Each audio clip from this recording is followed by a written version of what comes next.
Welcome dear रॉकर्ट्स, आज हम लाए हैं एक अमेजिंग सस्पेंस थ्रिलर जिसका सस्पेंस क्लाइमेक्स से पहले कोई गैस नहीं कर पाएगा। तो चलिए तैयार हो जाइए। मूवी की शुरुआत में एक यंग लड़की को दिखाते हैं जो एक हाई फाई अपार्टमेंट में रहती है। यहाँ के फ्लैट्स में हाई टेक्नोलॉजी डिजिटल लॉक्स होते हैं जिन्हें कार्ड स्वाइप करके और नंबर पंच करके खोला जाता है। ये लड़की एक्सेस कार्ड से अपने फ्लैट का लॉक खोलकर अंदर जाती है और तभी पावर कट हो जाती है और अंदर अंधेरे का अंधेरा। वो टॉर्च ऑन करके कमरे में जाती है और नोटिस करती है कि उसका कबर्ड खुला हुआ है और उसे लगता है कि कोई अंदर जरूर आया होगा। फिर वो धीरे से कबर्ड खोलती है लेकिन अंदर कोई नहीं होता। तब उसके पीछे एक परछाई दिखाई देती है और चिल्लाने की कोशिश करती है कि अचानक उसकी आवाज बंद हो जाती है। लगता है किसी ने उसका मुंह बंद कर दिया है। और तब बाहर से लॉक को दिखाते हैं जिसका डिस्प्ले ब्लिंक हो रहा होता है और ऐसी आवाज आती है जैसे कि अंदर से कोई किसी को जोर जोर से पीट रहा हो। और तभी मूवी का टाइटल डोर लॉक डाल के मूवी शुरू होती है। कुछ दिन बाद मिन नाम की लड़की को दिखाते हैं जो सो रही होती है और दोस्तों यही है मूवी की हीरोइन। उसके साथ एक आदमी सोया होता है जो शायद उसका बॉयफ्रेंड है। उसकी वॉच का अलार्म बजता है और वो उठकर तैयार होता है और बाहर चला जाता है। फिर कुछ ही देर बाद मिन उठती है और रोज की तरह ऑफिस के लिए तैयार होती है, लेकिन वो जरा टायर्ड दिखती है। वो बाहर आकर देखती है कि डोर लॉक का कवर खुला हुआ है और उसके नंबर पैड पर अजीब सी गंदगी भी लगी हुई है। उसको शक होता है कि किसी ने नंबर प्रेस करके इसको खोलने की कोशिश की होगी, इसलिए वो नंबर पैड को साफ करके लॉक का पासवर्ड ही चेंज कर देती है। फिर वो अपने ऑफिस चली जाती है। मिन एक बैंक में इंश्योरेंस सेल्स का काम करती है और बहुत ही इनोसेंट टाइप की लड़की है। ये है उसकी फ्रेंड और कलीग हाइजो। वो कहती है कि तुम काम ही काम करती रहती हो। अरे अरे मेरी तेरे ऑफिस के कलीग से मिल जुलो, कस्टमर से हंस हंस कर बातें करो, गप्पे लड़ाओ और एंजॉय करो, लेकिन तुम तो इंसेंटिव मांगने के लिए भी अपना मुंह नहीं खोलती। और इस पर मिन कहती है कि यही मेरा नेचर है और अब अचानक खुद को बदलना बहुत ही मुश्किल होता है और ऊपर से एक नई मुसीबत आ गई है। मुझे लगा कि मेरा अपार्टमेंट बहुत ही हाई फाई और सेफ है, लेकिन अब लग रहा है कि मेरी गैर हाजिरी में कोई मेरे घर में घुस रहा है और शायद मुझको फॉलो भी कर रहा है और मुझे घर जाते ही डर लगने लगता है, पता नहीं क्या होगा। पर उसकी फ्रेंड कहती है कि ये तुम्हारा वहम होगा, तुम डरो मत और एक बॉयफ्रेंड रख लो, तुम्हारी सारी समस्याएं दूर हो जाएंगी। अब ऑफिस के बाद मिन अपने घर जाती है। सिक्योरिटी उसको एक पार्सल निकाल कर देता है जो उसके नाम का आया होता है और पार्सल को लेकर मिन ऊपर जाती है तो लॉक का कवर फिर से खुला होता है और वहाँ पर एक स्टिकी नोट भी होता है। दरअसल उसकी माँ आई थी और ये नोट छोड़कर चली गई थी। नोट में लिखा होता है कि शायद तुमने पासवर्ड को चेंज कर दिया इसलिए मैं डोर नहीं खोल पाई, घर आते ही फोन जरूर कर लेना। अब मिन अपनी माँ को कॉल करती है और कहती है मुझे अक्सर लॉक का पासवर्ड बदलना पड़ता है माँ, और यहाँ रहने में मुझे बहुत ही नर्वस फील हो रहा है, क्या आपने ही लॉक का कवर खुला छोड़ दिया था? और उसकी माँ उसको दिलासा देती है कि शायद मैं ही भूल गई थी और मैंने कवर को खुला छोड़ दिया होगा, लेकिन इसमें इतना डरने की क्या बात है, अब तुम अंदर जाकर जरा आराम करो। कॉल काटकर मिन अंदर जाती है और खाना खाने की कोशिश करती है कि अचानक डोर पर कोई दोबारा पीटता है। वो पहले बहुत डरी भी होती है लेकिन फिर भी धीरे से दरवाजा खोलकर देखती है। बाहर कोई नहीं होता पर वहाँ पर सिगरेट का जलता हुआ टुकड़ा पड़ा होता है और वो तुरंत पुलिस को कॉल कर देती है। फिर 2 पुलिस ऑफिसर्स आकर उसको सवाल करते हैं कि क्या आपका दरवाजा टूट गया है या फिर कोई चीज चोरी हो गई है, क्या आप पर अटैक करने की किसी ने कोशिश की है? और मिन सारे सवालों का जवाब ना में देती है। वे कहते हैं कि अगर कुछ भी नहीं हुआ तो हम केस किस पर करेंगे, शायद आपके किसी पड़ोसी ने गलती से डोर पर पीट दिया होगा। लेकिन मिन बार बार यही कहती है कि कोई मेरे घर में घुस आया है और मुझको बहुत ही डर लग रहा है। अब पुलिस वाले भी जरा तंग आकर कहते हैं कि पहले अपने डर का इलाज कीजिए मैडम और दोबारा हमें बुलाने से पहले 100 बार सोचो, हम फालतू नहीं हैं। और ये कहकर वो चले जाते हैं। अब उस रात मिन बहुत ही गहरी नींद में होती है कि अचानक बाथरूम से एक आदमी की परछाई आती है और फिर दिखाते हैं कि वो मिन के पास बैठकर उसके बाल सहलाता है और पास ही सो जाता है। लेकिन सुबह मिन अकेले ही उठती है। वो उठकर चलने की कोशिश करती है लेकिन बहुत ही टायर्ड फील करती है। फिर वो तैयार होकर नीचे आती है। अब क्योंकि पुलिस उसकी मदद तो कर नहीं रही है इसलिए वो खुद ही जांच करने का फैसला करती है। नीचे मॉर्निंग शिफ्ट का सिक्योरिटी गार्ड मिन से कहता है कि कल आपके लिए एक पार्सल आया था और मैंने उसको नाइट शिफ्ट के सिक्योरिटी गार्ड को दे दिया था, क्या आपको पार्सल मिला? हाँ मिल तो गया, लेकिन कल रात मेरे फ्लैट के पास कोई आया था, क्या आप सीसीटीवी फुटेज देखकर मुझको बता सकते हैं? वो पूछता है कि आपको अभी देखना है कि बाद में, लेकिन मिन कहती है कि अभी तो मुझको लेट हो रहा है, मैं आकर ही देखूंगी। अब अगले दिन ऑफिस में मिन अपनी फ्रेंड हाइजो के साथ लंच कर रही होती है और वहाँ पर मिन फिर से अपने डर का जिक्र करती है तो हाइजो उसको कहती है कि तुम फिंगरप्रिंट वाला लॉक लगा लो ना, तब तो तुम्हारे अलावा कोई और उसको खोल नहीं पाएगा। और दूसरी बात यह है कि तुम हमेशा अकेली रहती हो और किसी से बात भी नहीं करती, इसलिए तुम्हें हर बात से डर भी लगने लगा है। तुम एक काम करो, वो जो अपना मैनेजर है ना उसको डेट पर लेके जाओ और उसको फंसाओ। और इस तरह की बात इनके बीच चली रही होती है। अब मिन भी डिसाइड करती है कि वो जरा हंसमुख रहेगी और लोगों से मिलने जुलने की कोशिश करेगी। उस दिन किम नाम का एक कस्टमर आता है और मिन उससे हंसकर बातें करने लगती है। इतना ही नहीं, वो किम को एक इंश्योरेंस पॉलिसी देने के लिए भी कन्विंस कर लेती है और उसको अपना विजिटिंग कार्ड देती है। तब हाइजो आकर धीमी आवाज में कहती है कि इसे ट्राई मत कर, इसके अकाउंट में बिल्कुल भी पैसा नहीं है। अब ये सुनकर मिन के चेहरे का रंग उड़ने लगता है, लेकिन किम पूछता है कि क्या आप मेरे साथ कॉफी पीएंगी, और मिन मना कर देती है। और अब किम बहुत ही इनडिसेंटली चिल्लाने लगता है कि अब तक तो हंस के बात कर रही थी और जब पता चला कि मेरा अकाउंट एकदम खुला है तो मना कर दिया। वाह!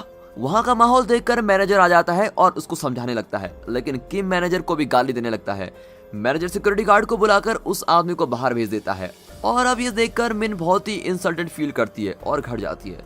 वो डरी हुई और काफी कंफ्यूज है कि उसकी लाइफ में ये हो क्या रहा है, और फिर थकान के मारे वो सो जाती है। और अब इस मूवी का सबसे डरावना सीन आ रहा है। उसके बेड के नीचे से एक आदमी बाहर आता है और वो एक रुमाल को मिन की नाक पर रखता है और मिन को बेहोश कर देता है। तब जाकर हमको पता चलता है कि पहले जो आदमी मिन के साथ सोया हुआ दिखाई दिया था वो उसका बॉयफ्रेंड या उसकी पहचान का कोई नहीं बल्कि यही आदमी था। और मिन को बेहोश करके वो सीधे बाथरूम में जाता है और आराम से नहाता है। फिर वहां से अपने सारे निशान मिटाकर कमरे में आता है और मिन से लिपटकर आराम से सो जाता है। अब ये देखकर हमें भी डर लगने लगता है कि ये आखिर है कौन और कर क्यों रहा है। खैर ये तो बाद में पता चलेगा।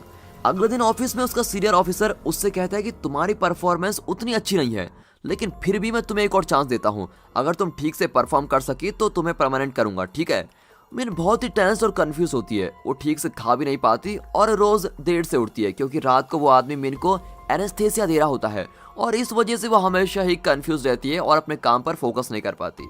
अब बैंक में भी कैश ट्रांजैक्शन में उससे काफी गलती होती रहती है और वो अपने पैसे भरकर उन कैलकुलेशन को टैली करने की कोशिश करती है। उसके बाद उसके फोन पर एक अननोन नंबर का कॉल आता है, लेकिन वो फोन ही नहीं उठाती।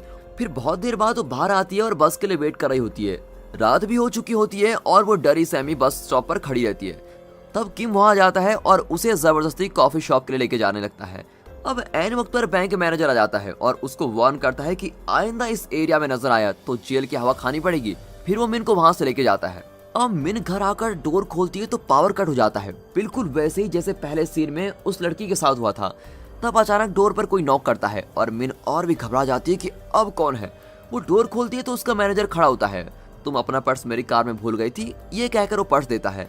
अब मिन बताती है कि पावर कट हो गई है। मैनेजर को उसके चेहरे पर बहुत ही डर नजर आता है और कहता है कि मैं अंदर आकर चेक करता हूँ, पक्का फ्यूज में कोई प्रॉब्लम होगी। मिन उसको अंदर आने देती है और वो अंदर आकर देखता है कि ओवरलोड से पावर ऑफ हो गई है। वो मेन स्विच को फिर से ऑन कर देता है। अब वो चारों ओर देखकर पूछता है, क्या तुम्हारा बॉयफ्रेंड भी यहीं पर रहता है? यहाँ जेंट्स की बहुत सारी चीजें मुझको दिखाई दे रही हैं। मिन कहती है कि मेरा तो कोई बॉयफ्रेंड ही नहीं है, मैं तो अपनी सेफ्टी के लिए सारी चीजें रखती हूँ। और अब वो अपना हाथ धोना चाहता है तो मिन बाथरूम में रखी सारे जेंट्स की चीजों को छुपा लेती है ताकि वो और सवाल न करे। अब वो अंदर जाकर हाथ धो रहा होता है और मिन को अचानक कुछ सूझता है और वो पूछती है कि मैंने अपना फ्लैट नंबर तो आपको कभी बताया नहीं, आपको मेरे फ्लैट के बारे में कैसे पता चला? और अब मैनेजर का चेहरा एकदम उड़ जाता है, लेकिन मिन इस पर ज्यादा गौर नहीं करती और कहती है कि मैं आपके लिए कॉफी लेकर आती हूँ। और ये कहकर अचानक फ्लैट के बाहर चली जाती है। अब मैनेजर कंफ्यूज है कि कॉफी लेने ये बाहर क्यों गई और वो कैजुअली डोर को अंदर से बंद कर देता है। दरअसल मिन बाहर कॉफी लेने नहीं बल्कि पुलिस को कॉल करने आई होती है। पुलिस ऑफिसर आकर डोर खोलता है तो वे देखते हैं कि डोर की नॉब से मैनेजर का टाई बंधा हुआ है और मैनेजर मर चुका है। अब ऑफिसर मिन को अरेस्ट करके लेके जाता है और पुलिस को पूरा यकीन होता है कि मिन ने ही अपने मैनेजर का खून किया है। फिर ये केस पुलिस ऑफिसर ली को दिया जाता है जो मिन को इंक्वायर करता है। वो कहता है कि मैनेजर की बॉडी से हमें जो एनेस्थीसिया का ट्रेस मिला है, अगर तुम्हारे फ्लैट में भी वही एनेस्थीसिया मिला तो तुमको जेल के लिए तैयार होना पड़ेगा। अब उसकी धमकी सुनकर मिन बड़ी रोने लगती है। तब ली का सीनियर ऑफिसर उसको बुलाकर कहता है कि इस तरह उसको टॉर्चर मत करो, मुझे नहीं लगता कि उसने खून किया होगा। वो लड़की अकेली रहती है और ऑलरेडी कई बार कंप्लेन भी कर चुकी है कि उसके फ्लैट के अंदर कोई घुस आया है। इतना ही नहीं, फॉरेंसिक ने बताया कि वहाँ बैंक मैनेजर और मिन के अलावा एक तीसरा आदमी भी था और उसके निशान भी वहाँ पर मिले हैं, इसलिए तुम उस लड़की को छोड़ दो। और इस पर मिन को छोड़ भी दिया जाता है। अब अगले दिन मिन ऑफिस जाती है, लेकिन उसके कलीग्स उसे मैनेजर का खूनी बताकर उससे मुंह मोड़ लेते हैं। उसका सीनियर ऑफिसर उसको नौकरी से भी निकाल देता है। वो बहुत ही मायूस होकर घर लौट आती है और सिक्योरिटी गार्ड से पूछती है, क्या तुमने सीसीटीवी फुटेज चेक किया? वो कहता है कि सॉरी मैडम, मैं भूल गया था, अभी चेक करता हूँ। और ये कहकर दोनों उस रात का फुटेज चेक करते हैं, लेकिन उसकी किस्मत तो देखो, पता चलता है कि 6th फ्लोर का कोई फुटेज ही नहीं है। मिन के पूछने पर सिक्योरिटी वाला बताता है कि 6th फ्लोर का कैमरा काफी दिनों से खराब है और मैं उसको जल्दी ठीक करवाने की कोशिश करूंगा। अब मिन बताती है कि उस रात मुझे फ्लैट के बाहर सिगरेट का टुकड़ा भी मिला था। वो कहता है कि किसी ने पीकर वहाँ फेंक दिया होगा, किसी ने शराब पीकर अपना घर समझकर आपका डोर नॉक कर दिया होगा। अब मिन को बहुत ही टेंशन में देखकर वो भी मिन के साथ 6th फ्लोर में आता है और मिन का घर चेक करता है और कहता है मुझे तो यहाँ पर कुछ भी अजीब नहीं दिखता, और ये कहकर वो चला जाता है। अब मिन घर को साफ करने लगती है तो उसको एक छोटा एक्सेस कार्ड मिलता है जो उसी अपार्टमेंट के किसी फ्लैट का है, और पुलिस का बर्ताव देखकर वो दोबारा पुलिस को इन्फॉर्म नहीं करना चाहती और खुद ही इन्वेस्टिगेट करने का फैसला करती है। वो 6th फ्लोर से लेकर ग्राउंड फ्लोर तक हर जगह चेक करती है, लेकिन उस एक्सेस कार्ड से कोई भी लॉक नहीं खुलता। फिर वो अपने फ्लैट के ठीक ऊपर वाले फ्लैट में यानी 701 फ्लैट में एक्सेस कार्ड को स्वाइप करती है। लॉक खुल भी जाता है और मिन अंदर जाती है। अंदर सिर्फ गर्ल्स के आइटम्स होते हैं और वहाँ पर एक लड़की की फोटो भी होती है और कुछ क्रेडिट कार्ड्स बिल भी होते हैं। और फिर मिन उन बिल्स को उठाकर रख लेती है जिसमें उस लड़के का नाम होता है। उससे मिन को पता चल जाता है कि उसने कहाँ कहाँ अपना क्रेडिट कार्ड स्वाइप किया है। वो हाइजो को ये सब बताती है और कहती है कि इस लड़की के डोर का एक्सेस कार्ड मेरे घर में कैसे आया। इतना ही नहीं, वो लड़की अपने घर में भी नहीं है। तब हाइजो कहती है कि इन बिल्स पर उस लड़की का फोन नंबर है, तुम उसको फोन करो, लेकिन वो लड़की फोन भी नहीं उठाती। अब हाइजो उस लड़की को मैसेज भेजती है कि फोन उठाओ वरना पुलिस में कंप्लेंट कर दूंगी। फिर दोनों क्रेडिट कार्ड का बिल देखते हैं तो उसमें एक सुपरमार्केट का नाम होता है जहां उस क्रेडिट कार्ड से एक आइटम रोज खरीदी गई होती है। वीकेंड्स में वो आइटम रात को 8 बजे खरीदी गई होती है, लेकिन हर सैटरडे को वही आइटम दोपहर 1 बजे खरीदा गया होता है। उस आइटम का रेट $3.20 है। आज सैटरडे है और कुछ देर में 1 बज जाएंगे। अब दोनों फ्रेंड्स उस सुपरमार्केट में जाती हैं और सोचने लगती है कि $3.20 में कौन सा आइटम्स आएगा, और दोनों को भूख भी लगती है और वे खाना खाने बैठ जाती हैं। तब हाइजो के मोबाइल पर उस लड़की का मैसेज आता है और उसने अपने मैसेज में हाइजो का नाम लिखा होता है। अब ये दोनों बड़ी शॉक में हो जाते हैं कि मिन के फ्लैट में रहने वाली लड़की को हाइजो का नाम कैसे पता। और तब वे देखते हैं कि उस सुपरमार्केट में एक लड़की $3.20 का कोई आइटम खरीद रही है और फोन पर मैसेज करते हुए बाहर जाती है। अब ये दोनों छुपकर उस लड़की का पीछा करती हैं, लेकिन कुछ दूर पर 2 रोड सेपरेट हो जाती हैं और इनको पता ही नहीं होता कि वो किस रोड पर गई है। अब ये दोनों भी अलग अलग हो जाती हैं और इनका प्लान होता है कि जो उस लड़की को देखेगा वो दूसरे को कॉल करेगा। हाइजो उस लड़की को देख लेती है और उसको फॉलो करती है, और दूसरी ओर मिन देखती है कि एक घर के आगे कैट फूड का एक डब्बा होता है जो $3.20 का आता है। वो उस घर का दरवाजा नॉक करती है लेकिन वहाँ पर कोई नहीं होता, पर वो नोटिस करती है कि घर का लॉक बिल्कुल उसके अपने डोर लॉक जैसा ही है, और मिन को शक होने लगता है और वो अपने डोर लॉक का पासवर्ड उसमें एंटर करती है। और ये क्या, डोर खुल गया। अब मिन अंदर जाती है। दूसरी ओर हाइजो उस लड़की को पकड़कर मारती है और पूछती है कि बताओ तुम कौन हो और मिन के फ्लैट में तुम क्या कर रही थी। पर वो लड़की उल्टा उसको धमकाती है कि तुम मेरा हाथ छोड़ दो वरना मैं अभी पागल खाने को फोन करती हूँ। मतलब ये कि मिन का रास्ता ही ठीक था, मिन ही सही जगह पर गई थी। मिन जैसे उस घर के कमरे में जाकर देखती है तो डर के मारे उसकी सांसें रुक जाती है। बेड पर एक लड़की को बेहोश हालत में बांध कर रखा होता है। वो तुरंत पुलिस को कॉल करती है, लेकिन तब एक आदमी अंदर आता है। अब मिन कॉल को कट कर देती है और बेड के नीचे छुप जाती है। अब वो आदमी उस लड़की का नाम लेकर उससे बातें करने लगता है। और दोस्तों, ये लड़की कोई और नहीं, पहले सीन की वही लड़की है जिसे उसके फ्लैट के अंदर से एक आदमी ने अटैक किया था।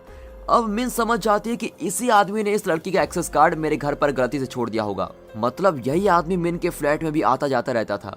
मिन ने उसका चेहरा तो नहीं देखा, लेकिन वो जानती है कि वो उस लड़की को एनेस्थीसिया दे रहा है।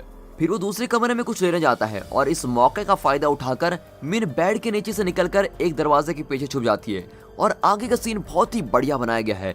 जैसे जैसे वो आदमी कदम कदम पर आगे चलता है, पीछे से मिन दबे पांव एक एक कदम मिलाकर चलती है। फिर भी वो छुपकर देखती है कि वो आदमी कर क्या रहा है।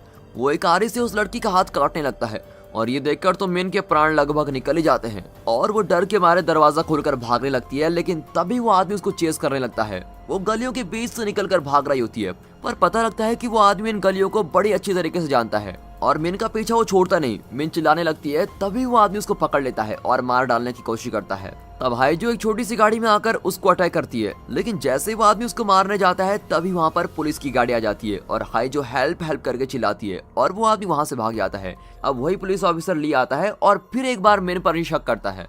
वो कहता है कि तुम जहाँ भी जाती हो वहाँ ऐसे ही हादसे होने लगते हैं। हमने तुम्हारा घर भी चेक कर लिया लेकिन वहाँ पर शक करने जैसा कुछ भी नहीं मिला। मिन बेचारी चुप रहती है और इसलिए ली उस पर और भी रौब जमाने लगता है, लेकिन हाइजो वैसी नहीं है। वो ली पर चिल्लाती है कि आपको पुलिस की नौकरी किसने दी, बिल्कुल पागलों की तरह बिहेव कर रहे हो। यहाँ एक आदमी ने हमारी जान लेने की कोशिश की है और आप हम पर उल्टा इल्जाम लगा रहे हैं। तब ली पूछता है कि उसके खिलाफ तुम्हारे पास कोई एविडेंस है कि नहीं। एविडेंस के बिना हम कुछ नहीं कर सकते। और तब मिन बताती है कि उस आदमी ने एक ओल्ड मॉडल डिजिटल वॉच पहनी हुई थी और मैं उस वॉच को आइडेंटिफाई भी कर सकती हूँ। तब बाकी पुलिस वाले आकर बताते हैं कि उन्हें एविडेंस मिल गया है। अब ली जाकर देखता है तो उस बिल्डिंग के रूफ टॉप पर एक ड्रम होता है जिसमें उस लड़की का कटा हुआ हाथ पड़ा होता है। इतना ही नहीं, उस हाथ में मिन का विजिटिंग कार्ड भी होता है। और तब मिन बताती है कि बैंक में किम नाम के कस्टमर को उसने अपना विजिटिंग कार्ड दिया था और बाद में किम ने उसको परेशान भी किया था। अब पुलिस किम को उठा लेके आती है और ली उसको इंटेरोगेट करने लगता है, पर किम ली के सामने ही मिन को गाली देने लगता है और कहता है कि मैं उस लड़की को जिंदा नहीं छोड़ूंगा। तब ली उसके हाथ में एक ओल्ड मॉडल वॉच को देखता है और उसके बारे में पूछता है। वो बताता है कि मैं कई साल से इस वॉच को पहन रहा हूँ। तब हमें एक फुटेज दिखाया जाता है जिसमें किम मिन के अपार्टमेंट के नीचे खड़ा था और वो भी उस रात को जब मिन के मैनेजर का खून हुआ। ली पूछता है कि उस रात तुम अपार्टमेंट में क्या कर रहे थे। दरअसल मिन को मैं कॉफी शॉप ले जाना चाहता था, लेकिन वो मैनेजर खुद को हीरो समझकर शो ऑफ करने लगा और इसलिए मैंने उसको फॉलो किया ताकि उससे मैं मजा चखा सकूं, लेकिन मुझे ऊपर अलाउ नहीं किया गया, इसलिए मैं वापस चला गया। अब एक किम को उस लड़की का कटा हुआ हाथ दिखाते हैं। वो कहता है कि इसको आरी से काटा गया है। अब सभी चौंक जाते हैं कि इसे कैसे पता चला कि इसको आरी से काटा गया है। तो किम बताता है कि मैं एक कारपेंटर हूँ, इसलिए मैं जानता हूँ कि इसको पक्का आरी से काटा गया है। अब ली मिन को बताता है कि हमें 90% यकीन है कि किम ही वो आदमी है। हम उसके फिंगरप्रिंट्स और उस टूल बॉक्स के फिंगरप्रिंट्स को मैच करके देखेंगे जिससे उस लड़की का हाथ काटा गया था, और अगर मैच हो गया तो समझो उसको जेल जाना ही पड़ेगा। अब डरने की कोई बात नहीं, तुम घर जाओ। अब मिन उस अपार्टमेंट में रहना ही नहीं चाहती और दूसरे अपार्टमेंट में शिफ्ट हो जाती है। वहाँ का ओनर कहता है कि इस फ्लैट की एक ही चाबी है, अगर तुम चाहो तो इसकी डुप्लीकेट बनाकर रख सकती हो। वहाँ पुलिस स्टेशन में किम किसी तरह लॉकअप से बचकर बाहर आ जाता है और किसी को पता भी नहीं चलता। वो सीधे मिन के पुराने अपार्टमेंट में जाकर सिक्योरिटी से कहता है कि मैं मिन का कजन हूँ, उसके पापा चल बसे हैं और मैं उसको इन्फॉर्म करने आया हूँ, लेकिन सिक्योरिटी उसको मिन की कोई डिटेल्स नहीं देता और किम चिढ़कर सिक्योरिटी को धमकाने लगता है। अब मिन के नाम एक बॉक्स आया होता है जिसके अंदर एक फोन है, उसमें मरी हुई उस लड़की की फोटोज होती हैं और ये उस खूनी का फोन है। तब उसके फोन पर उसकी फ्रेंड का वीडियो कॉल आता है। वो कॉल उठाती है तो उसकी फ्रेंड के बजाय वही खूनी नजर आता है और उसने मास्क पहना हुआ है। दरअसल वो हाइजो के घर में छुपा होता है और मिन चिल्लाती है कि हाइजो, वो आदमी तुम्हारे घर में ही है, और फिर जल्दी में इस फ्लैट का डोर लॉक किए बिना ही अपने फ्रेंड के घर भाग जाती है। और रास्ते में वो वीडियो में देखती है कि वो आदमी हाइजो को एनेस्थीसिया देकर उसके पैर काट रहा है। मिन और तेज भागती है और वहां जाकर दरवाजा पीटकर चिल्लाती है कि प्लीज उसको कुछ मत करो। और तब उसके पीछे किम खड़ा होता है। वो मिन को बुरी तरह से मारता है और तब पुलिस वहां आकर किम को अरेस्ट कर लेती है। अब मिन को हॉस्पिटल लेके जाते हैं और ली उसे बताता है कि किम ऑलरेडी हाइजो का पैर काट चुका था। फिर तुम्हें ट्रैप करने के लिए उसने कॉल पर वीडियो रिकॉर्डिंग तुमको दिखाई और यही है वो खूनी और यही तुम्हारे फ्लैट में आया करता था। कल हमें सारा एविडेंस मिल जाएगा और फिर ये जेल में सड़ेगा। अब मिन हाइजो से मिलती है और बहुत ही रोती है कि मेरी वजह से तुम्हारा पैर कट गया और मैनेजर का भी खून हो गया। उसकी फ्रेंड उसको दिलासा देती है कि डर मत यार, उस आदमी ने पैर ठीक से नहीं काटा था, डॉक्टर ने कहा है कि सर्जरी से मेरा पैर ठीक कर देंगे और फिर मैं भाग सकूंगी। और इस तरह उसका मूड ठीक करके वो मिन को घर भेजती है। अब ली मिन को एक पेंगुइन डॉल देता है और कहता है इसे अपने नए घर में रखो, इसमें सर्विलेंस कैमरा है जो घर के अंदर रिकॉर्डिंग करता रहेगा। मिन उसे घर में रखकर चेक करती है और वो ठीक तरह से काम कर रहा होता है। फिर वो सुपरमार्केट में जाकर कुछ चीजें खरीदती है। तब पुराने अपार्टमेंट का सिक्योरिटी गार्ड वहां आकर उससे बातें करने लगता है। वो बताता है कि मेरा घर आपके नए घर के पास ही है, अगर कोई मदद चाहिए तो मुझको कॉल कर दीजिए। वो जरा फ्लर्ट भी करने लगता है। ओके भैया, जरूर कॉल करूंगी, ये कहकर वो अपने आइटम्स बिल करके बाहर निकलने वाली होती है। तब सिक्योरिटी बिलिंग काउंटर पर अपना आइटम को देखता है। और दोस्तों, अब आएगा मूवी का सबसे बड़ा ट्विस्ट। सिक्योरिटी अपना आइटम बिल करता है तो बिलिंग क्लर्क उस आइटम का रेट $3.20 बताता है। ये सुनकर मिन नर्वस होकर मुड़कर देखती है कि सिक्योरिटी गार्ड ने ही वही ओल्ड मॉडल का डिजिटल वॉच पहना हुआ है। अब मिन को ही नहीं, हमें भी शॉक पे शॉक मिल रहा होता है। पहले लगा कि बैंक मैनेजर ही खूनी था, फिर बैंक कस्टमर किम, और अब आखिरी में लग रहा है कि ये सिक्योरिटी गार्ड ही सब कुछ कर रहा है। किम घबराकर वहां से निकलती है और सीधे घर जाकर अंदर से सारे लॉक्स को लगा देती है। तब उसे इंस्पेक्टर ली का कॉल आता है और कहता है कि किम को हमने छोड़ दिया है क्योंकि उसके फिंगरप्रिंट्स टूल बॉक्स के फिंगरप्रिंट से मैच नहीं हो रहे थे। इतना ही नहीं, रिलीज होने के बाद किसी ने किम का खून भी कर दिया है, मतलब खूनी अभी भी खुलेआम घूम रहा है, इसीलिए तुम बाहर मत निकलना, मैं जल्द ही वहां आ रहा हूँ। अब मिन एकदम सुन्न हो जाती है कि ये सब कुछ चल क्या रहा है।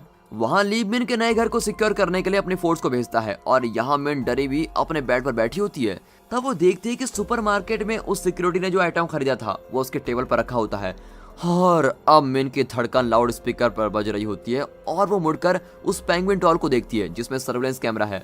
फिर हिम्मत करके अपने मोबाइल पर कैमरे की रिकॉर्डिंग देखती है। दोस्तों, हमारी भी धड़कन अब तेज होने लगती है और जैसे ही वो फुटेज को फॉरवर्ड करने लगती है तो दिखाई देता है कि मिन के आने से कुछ पल पहले ही वो सिक्योरिटी गार्ड अंदर घुस गया और यहाँ वहाँ देखने लगा। फिर वो धीरे से बेड के नीचे चला गया, मतलब इस वक्त वो आदमी इसी बेड के नीचे छुपा हुआ है। 1 मिनट के लिए अपने आप को मिन की जगह पर इमेजिन कीजिए। सबसे डरावनी बात तो यह है कि आपको बिल्कुल नॉर्मल बिहेव करना है, जैसे कि आप इस बात को जानते नहीं। जरूर हाथ पैर ठंडे पड़ जाएंगे, है ना? यही हाल मिन का भी होता है। वो 1 सेकंड के लिए सोचती है और झट से भागने की कोशिश करती है, लेकिन वो आदमी उसका पैर पकड़ लेता है और किसी तरह वो डोर तक पहुंच जाती है, लेकिन डोर खोलने से पहले ही मिन को पकड़ लेता है। यहाँ ली को पता चलता है कि उस अपार्टमेंट का सिक्योरिटी गार्ड किसी होटल में काम किया करता था और वहाँ भी एक लड़की ने खुदकुशी की थी और दूसरी लड़की लापता हो गई थी। अभी तक वो केस सॉल्व नहीं हो पाया है और तभी से वो होटल भी बंद पड़ा होता है। इतना ही नहीं, इसके आने के बाद भी मिन के पुराने अपार्टमेंट में एक लड़की लापता हुई थी और एक आदमी का खून भी हो चुका है। अब ली को सिक्योरिटी गार्ड पर शक होता है और उसे लगता है कि उसने मिन को उस पुराने होटल में ही रखा होगा। अब आधे होश में मिन पूछती है कि तुम मेरे साथ ऐसा क्यों कर रहे हो। इस पर वो कहता है कि अकेलापन कितना बड़ा शाप है ये मुझसे ज्यादा तुम ही जानती हो। उस अपार्टमेंट में मैं बहुत ही अकेला फील करता था और कोई मुझे ठीक से भी नहीं देखता था। मुझे लगा कि तुम मेरा दर्द समझोगी, लेकिन तुम भी बाकी लोगों की तरह हो। क्या सिक्योरिटी गार्ड का दिल नहीं होता?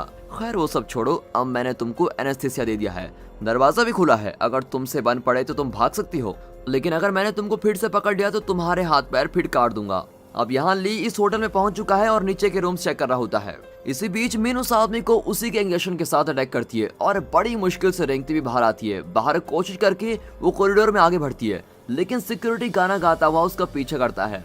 इतने में मिन एक रूम में घुस जाती है और सिक्योरिटी को अटैक करने के लिए तैयार होती है। तब ली वहां जाता है और मिन को पुकारता है। मिन ली से कहती है कि वो साइको यहीं पर है, आप केयरफुल रहना। इतने में सिक्योरिटी ली को अटैक करता है और दोनों में लड़ाई हो जाती है। तब ली उसके घुटने में 2 बार शूट करता है और अब दोनों सीढ़ियों से नीचे गिरने लगते हैं और अचानक खामोशी छा जाती है। मिन धीरे से जाकर देखती है तो ली की गर्दन पर वो साइको चाकू चला रहा होता है और ली बेचारा वहीं मर जाता है। साइको ली की गन लेकर मिन के पास आने लगता है और मिन नीचे का कारपेट खींचती हुई और वो नीचे गिर जाता है। अब इन दोनों की लड़ाई के बीच मिन ली की गन को उठाकर उसको शूट करती है, लेकिन उसमें बुलेट नहीं होती है। अब साइको को और गुस्सा आने लगता है और वो मिन को जमीन पर जोर से पटकने लगता है। मिन उठ ही नहीं पाती। अब वो मिन के हाथ काटने के लिए कुल्हाड़ी उठाता है, लेकिन मिन उसका घुटना दबाती है जहां पर ली ने उसको गोली मारी थी और दर्द के मारे वो चिल्लाता है और मिन को छोड़ देता है। मिन भागने की कोशिश करती है, लेकिन तब एक लकड़ी का भारी शीट दोनों पर गिर जाता है जिस पर कई कील्स ठोके होते हैं और इस तरह साइको का हाथ एक कील के नीचे दब जाता है और मिन भी उस शीट के नीचे दबी हुई है। अब साइको उसको खींचकर अपने पास लाता है और कहता है कि हम दोनों इस तरह हमेशा साथ रहेंगे। मिन उसको अटैक करने की कोशिश करती है और अब दोनों में हाथापाई होती है। एन वक्त पर मिन अपनी पूरी ताकत से उसे ऊपर की ओर धकेलती है और ऊपर की कील उसके सर पर लग जाते हैं और इस तरह साइको सिक्योरिटी गार्ड का दी एंड। अगले दिन हर चैनल पर इस साइको के बारे में ही न्यूज चल रही होती है। अब फिर एक बार मिन को दिखाया जाता है जो चैन से अपना काम कर रही होती है और एक पीसफुल लाइफ जी रही होती है। और दोस्तों इसी के साथ ये मूवी यहाँ पर खत्म होती है। दोस्तों अगर ये मूवी आपको थ्रिलिंग लगी हो तो इस वीडियो को अपनी फैमिली और फ्रेंड सर्कल में जरूर शेयर कीजिए और साथ ही इस वीडियो को एक लाइक और चैनल को सब्सक्राइब अभी कर दें। And finally thanks for watching.